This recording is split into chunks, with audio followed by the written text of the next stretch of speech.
All right. Happy Thursday night, listeners, and welcome to Women on Words Literary Podcast. I'm your host, Sierra London, and with me tonight, I have guest Obelia Akanke. Abelia, how are you tonight? I am well. Thank you for having me. I appreciate it. Yes, I'm happy to have you because of you, I had to do a little bit of research. So if you all didn't know, April is National Poetry Month, and Abelia is a poetess. Yes. Yes, ma'am. Excited. Yes, yes. That was my first. So that was your first love? Mhm. Yeah, that was the Yes. first thing I got into. Yes. Well, you'll have to tell us about your journey because one of the things that I found, I started out in this industry as an avid reader, and I've been reading since I was a kid, maybe a little bit taller than this because those who of you who've seen me are pretty short. So since I was about this big, I've been reading. I was a latchkey kid. So tell us how you really got into poetry and then how that evolved into writing novels. Um, well, did a lot of reading. Uh, Hmm. like my mom used to have reading nights with us sometimes too. I Ah, remember, and I used to read to my younger brother. okay. So that was kind of uh, like passing on, like, I'm big enough to read to you now. And I remember one of my first sleepovers, my activity, instead of like, we're going to watch this movie, we're going to do this, it was, Mhm. let's write a poem. And I ended up Wow. writing a poem about the guy I had a crush on, which was her brother.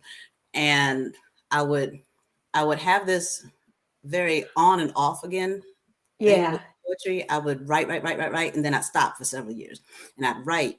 And then when I got to 10th grade, my English teacher taught me how to paint with words. And Oh. that's when I learned how to add description. So I started writing poetry, but I wasn't secure enough Hmm. to actually write the things that I wanted to write. So I was doing things that had like double meanings until Yeah. 2004. Uh, After I got out of school, we had a lot of academic things. So I went the nonfiction route for a while.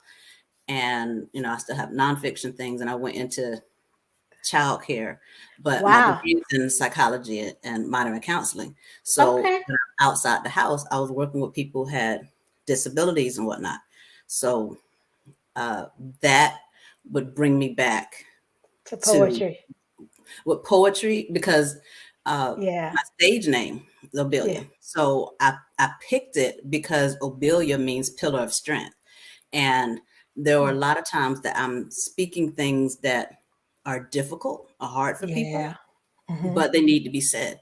So I may talk about male sexual abuse or teen suicide or Mm. domestic violence or on the other end of the spectrum, whatever entertains me, because it doesn't take much. And then Yeah. Akanke would be, as Nigerian for to know as the lover. I'm not doing it to be malicious. Usually, Yeah. you really, really, really tick me off, and then I go off. you know, Okay. but, Okay.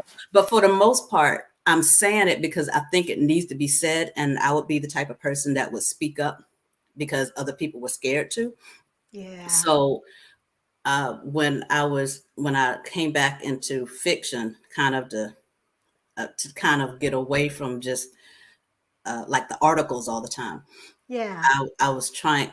I, I always, I usually feel compelled to include a lesson of some sort Okay. I'm because going to stop I'm you right there okay. because you have said a whole lot, a whole lot.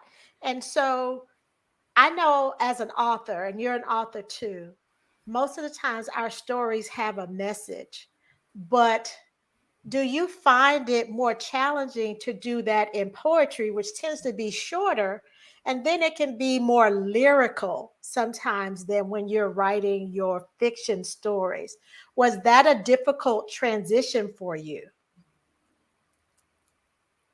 Yes, I would probably more yes.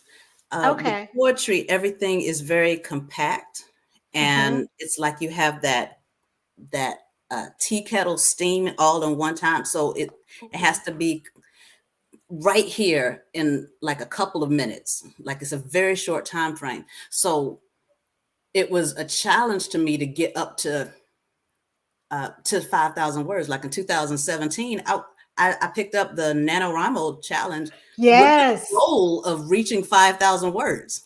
Now I Hmm. eventually made it stretch to like 50, but you know, trying to keep this going the whole Yes. time, it was hard because switching genres just from all the things that I do, it's like driving full speed Yes. and then throwing the car into reverse. So Yes. it's like I have to spend some time settling down or several hours like, okay, now we're Hmm. gonna go Yeah. in this Hey, direction. Trent.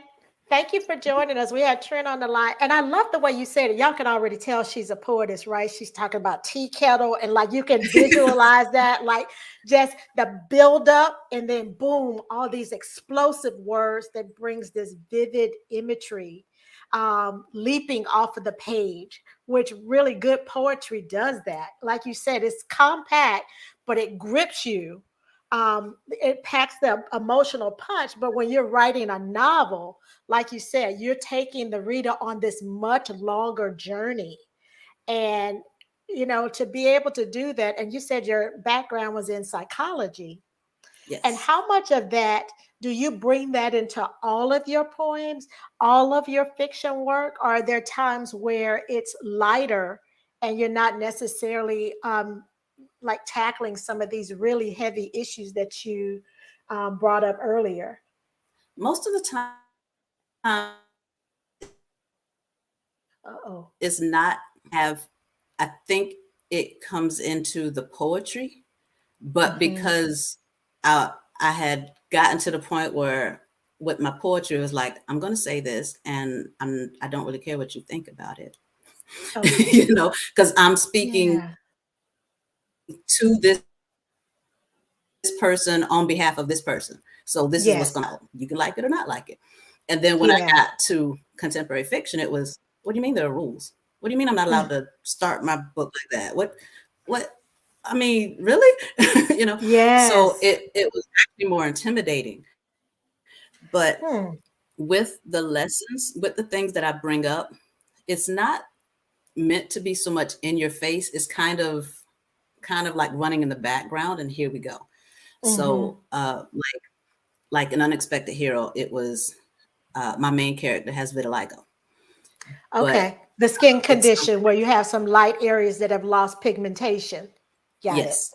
So that is to bring awareness to the Hmm. condition, for uh, body positivity, Yes, and it absolutely. introduces bullying, but Hmm. to it's not necessarily an attack. It's just the things that are coming through. So that was why Okay. I went So that's, and again, oh sorry. yeah. No, It's no, no. like, I'm sorry. It's just you're saying, every time you say something, like something else sparks in my head. So you mentioned vitiligo, and for the audience, some of you all may remember that Michael Jackson had suffered with vitiligo, and there's also African American model that also struggles with. Winnie Yes. Winnie Winnie H. I want to say Yeah. hard, but Okay. that She hard. struggles with Is it hard? vitiligo, and oftentimes she doesn't cover it, like you said, for body positivity. Just like, this is me, embrace who I am. And with that, when you tackle difficult subjects like that that are near and dear to people's hearts, like we just saw a huge blow up on television about a woman and her hair, like alopecia and losing her hair. Do you have readers reaching out to you that saying, like, thank you for writing my story? Because it's so important to see ourselves reflected in the literature that we read. Sometimes I do. I have had Hmm. people write me in tears. Hmm. I've I try to be aware of their feelings.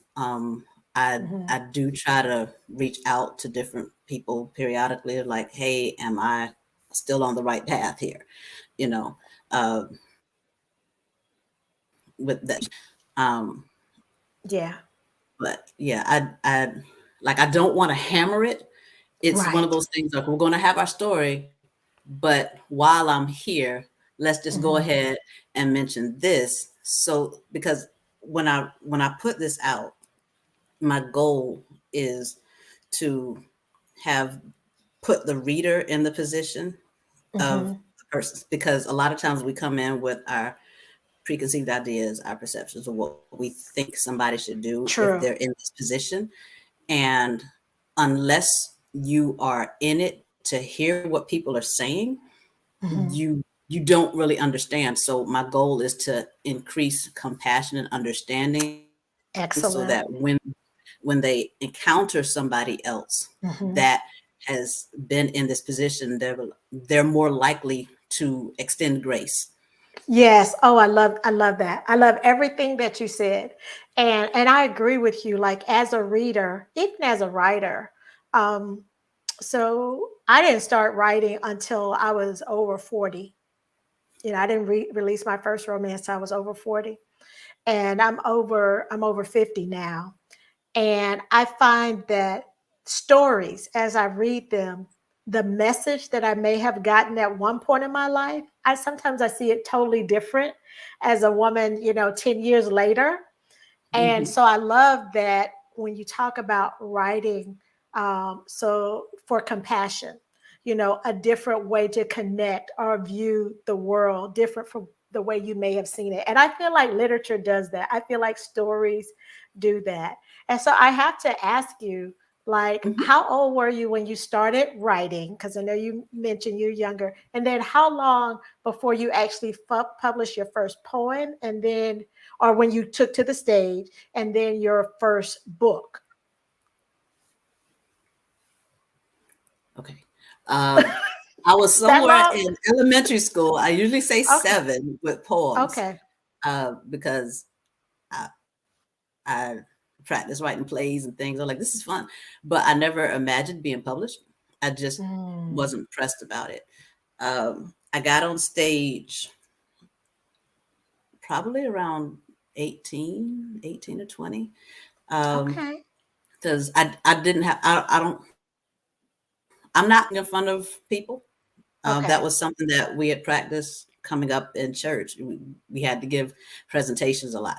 So my mom had Easter me speech. pastor at Easter speech. We had many services. So we had a mistress of ceremony, somebody doing the prayer, somebody giving a message before Sunday school. So we were prepped for a long time. Um, my first book came out under my name in 2013, but in Okay. for contemporary fiction, it was 2018.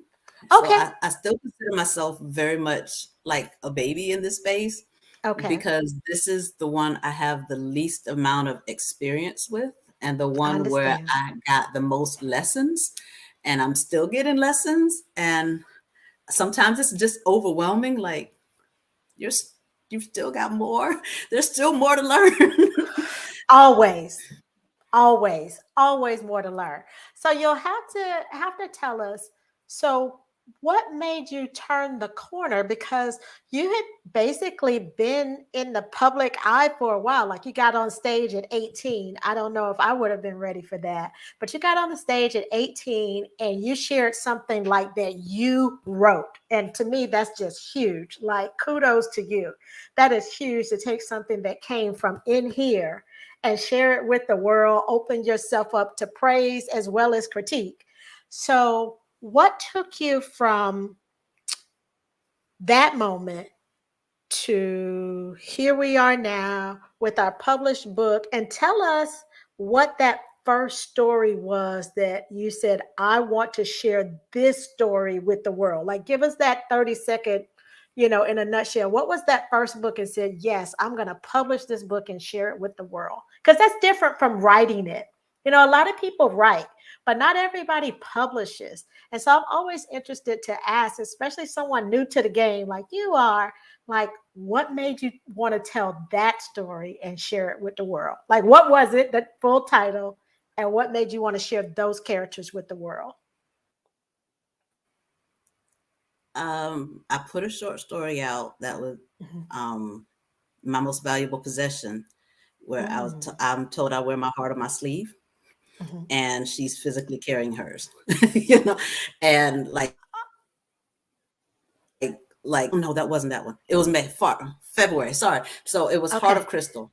So it was Okay. still Yes. putting my heart out there. Sorry, I get it right. It was like That's all it was it was it was Crystal,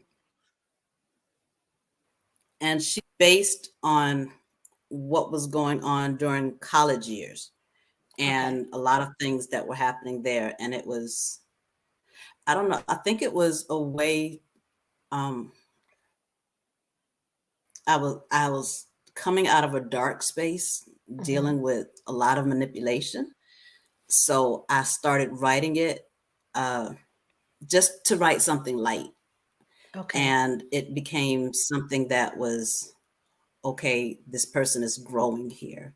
She's growing with the support of her friends and therapy. Like she's literally in therapy, you Okay. know, and she's learning how to trust herself. That's literally what Mhm. the book is called, Heart of Crystal, book one. Mhm.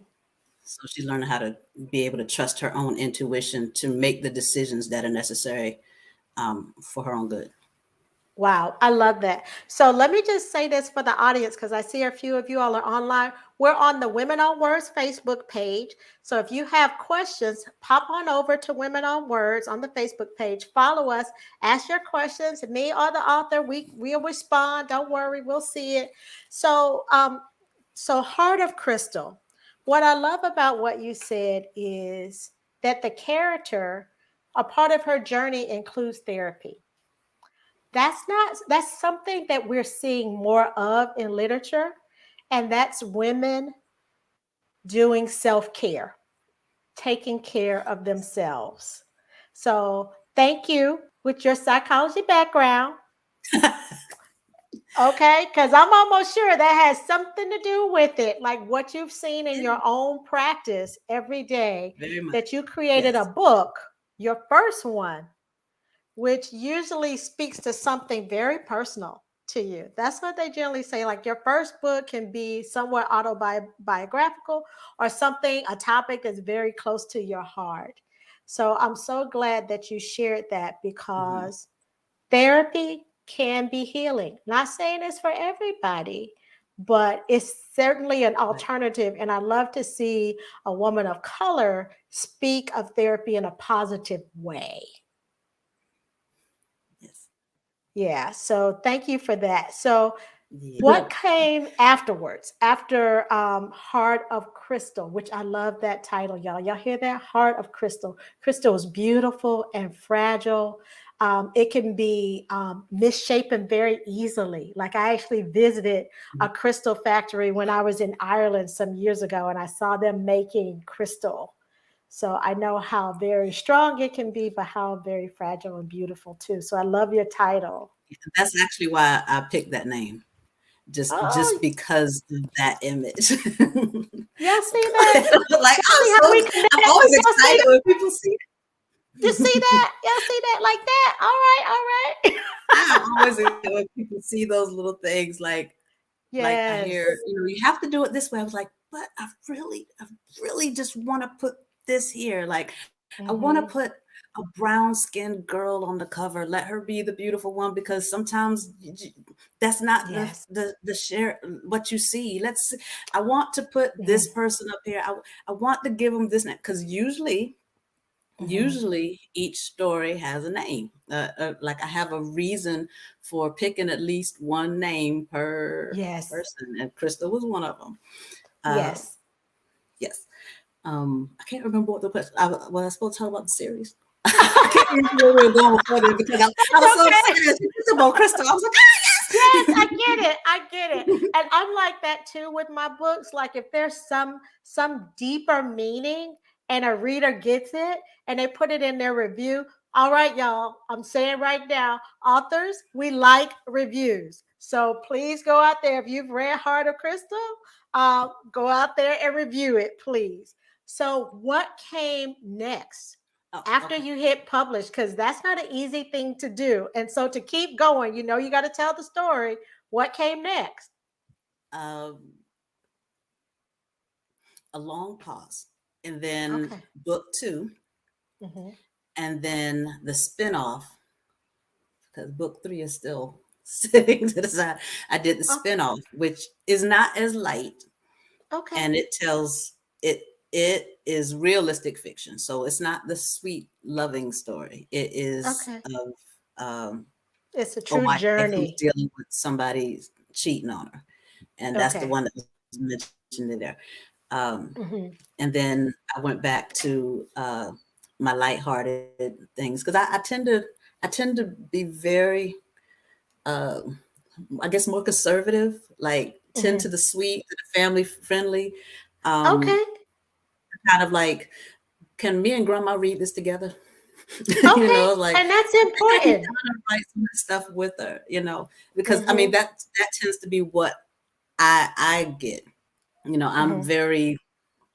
very like PG-13. Every now Yes. and then there might be an R, but like sometimes it's like, oh, I don't know if I should see. Just go ahead and flip the Okay. page and get to the next part. Yes. So Yes. I'm And I find that that one. readers, some readers, they can read the gamut.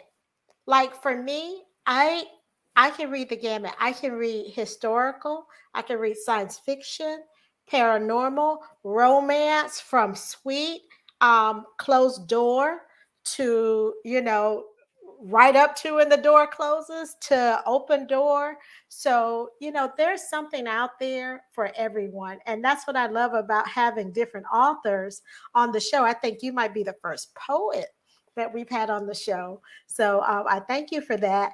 But that's the beautiful thing about story, especially fiction. Like you get to tackle real life issues, but you can also do it in so many different ways. You can put as much physical intimacy on the page as you want. But we all know that we read stories not just for physical intimacy, but for that connection that we see growing between the characters. And Yes, what I love about stories, and sounds like you yes, two do too, because you mentioned grandma, and I love my grandmothers. And for those who have read my stories, they know I include grandmas in my story a lot, is that connection through the family, through friends and family. Like I love revealing character through that. So, what's one of your favorite devices that you use to help your readers get to know the character? Is it their work? Is it the family? Is it their friends? What do you like? um hmm. That's a tough one. Yeah, I think they tend to pick up on I think they pick up most with the inner thoughts Hmm. and the movement when certain things occur. Okay. When they're watching other people or when certain people are interacting with them, that's when you Hmm. kind of pick up on if they're tense, if like something about them is putting them off, like, why are you making me uncomfortable? So Ah. I think that might be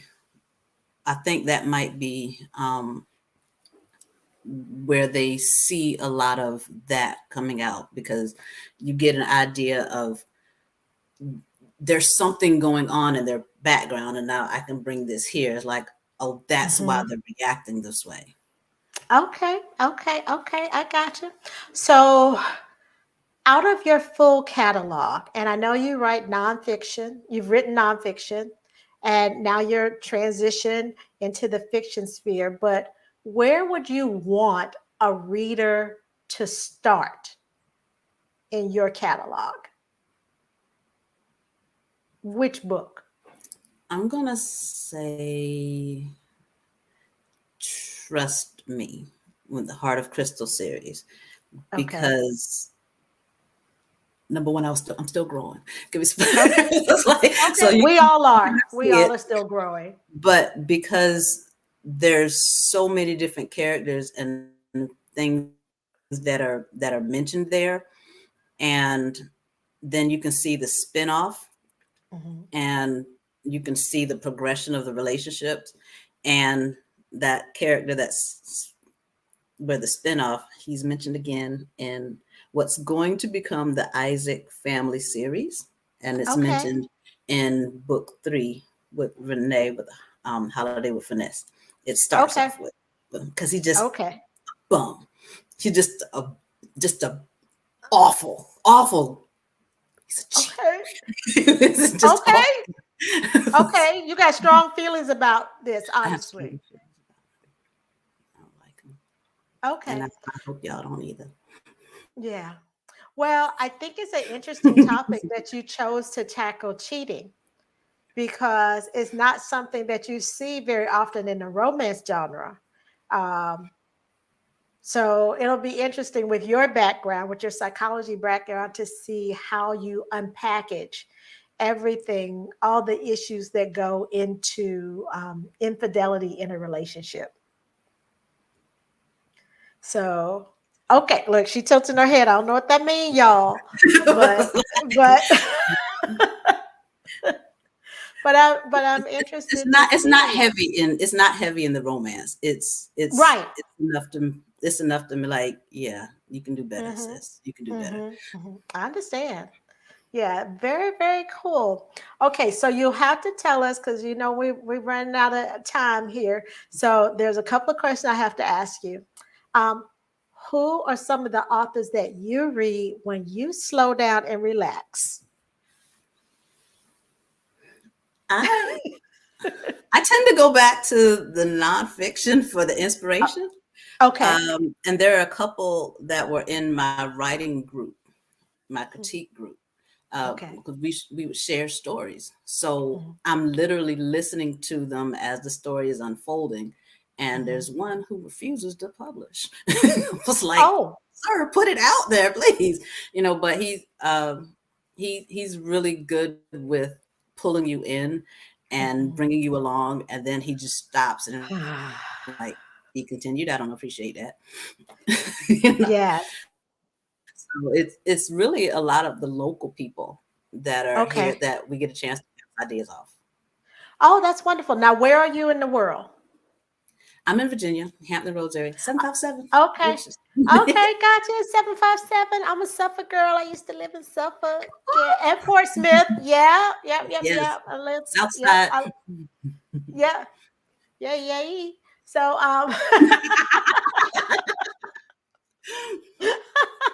Oh gosh. so yes, I'm very familiar with the Hampton Roads area. I love Virginia. It's such a beautiful area. And I did, I think, 3 tours in that area. And I also went to Old Dominion University. So I'm very familiar. My alma mater. Yay. Yeah, mine too. So very familiar with that area. So you have to tell our viewers where to find you online, like your website, Facebook, and Instagram. What are they looking for? www.obeliaakanke.com. That's O B as in boy, ELIAAKA, N as in Nancy, KE.com. Okay. And Okay. Facebook under the same name. Instagram, Mhm. Obelia_Akanke. Okay, wonderful. And I put her name in the banner, y'all, so y'all can spell it right because I had to ask. I didn't want to make any mistakes. So, one final question before we close out the interview, and that is if you were to write a book about your own life, what would be the title? You're like, Sierra. Oh, it's almost out the hot seat. Mm. um, okay, I'm gonna take from book 2 and add to Okay. it. Tried, tested, and triumph. Tried, Oh, tested, and triumphant. That's what I'm gonna roll with. I love it. Y'all hear that? Tried, tested, and triumphed. All right, Amelia. Okay, y'all. Well, I want to thank you so much for joining us on Women on Words for National Poetry Month. It was a pleasure to be on the air with the poetess. Is there any parting words you want to share with us before you go? Uh, no, just keep reading, keep coming out, Yes. supporting us. Say Yes. hi every now and then. We don't bite. Yes. Yes. No, we don't bite. Well, not most of the time. Yeah. So I won't say what happens at conference. Mhm, mhm, But mhm. I thank you all so much for joining us tonight on the show. Remember that we also do the Backless Book Club once a month. So normally it's the third Sunday of the month, but that's Easter. So we won't be here this third Sunday, but on the first Sunday in May, we will be reading and reviewing Bailey West, Loving Man. So, Loving Man by Bailey West. That's the first Sunday in May at 3 p.m. right here on this Facebook page. Let me see. We got another comment. Okay, that's Martha. She's saying, hi, Martha. Trend, we thank y'all so much for joining us on the show today. Authors, Women on Words, we're here for you. So anytime you want to interview or want us to read and review one of your books on the air, be sure to reach out to Sierra London here on Facebook. So until next time, thank you so much, Abelia. Y'all be amazing. Be wow. All right. Take care, everybody. Abelia, you stay right there. Bye now.